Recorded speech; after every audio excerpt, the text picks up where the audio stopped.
এই দুনিয়ার জীবনটা ধোঁকা, একটা ছোট্ট জীবন, পুরা ধোঁকা, কিচ্ছু নাই এর মধ্যে। আমার কথা শোনেন, এই দুনিয়ার জীবনে কিছুই নাই। চারপাশে অনেক কিছু মনে হবে, আপনার বাড়ি আছে, গাড়ি আছে, স্ট্যাটাস আছে, টাকা পয়সা, প্রতিপত্তি সব আছে। আদতে আপনি একা, আদতে আপনাকে একাই কবরে যাওয়া লাগবে, একাই আল্লাহর সাথে হিসেব নিকাশ দিতে হবে। কেউ নাই সাথে, আমাদের সাথে কেউ নাই। কিন্তু আপনি মনে করছেন যে সেলিব্রিটিজম, বড় আমি পলিটিক্যাল নেতা হয়েছি, আমাকে সবাই চেনে, আমি ইকোনমিক সেক্টরে লিড দেই, রাষ্ট্রকে লিড দেই, আমি ধর্মতাত্ত্বিক ক্ষেত্রে লিড দেই, আমাকে দেখলে মানুষ বাহবা দেয়, ইত্যাদি ইত্যাদি। দিন শেষে আমি একা, আপনিও একাই। আমাকেও একাই যেতে হবে, আপনাকেও একাই যেতে হবে।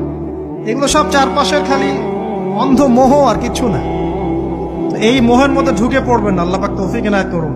নবী সাল্লাল্লাহু আলাইহি ওয়াসাল্লাম বারবার বলতেন, আল্লাহুম্মা ইন্নী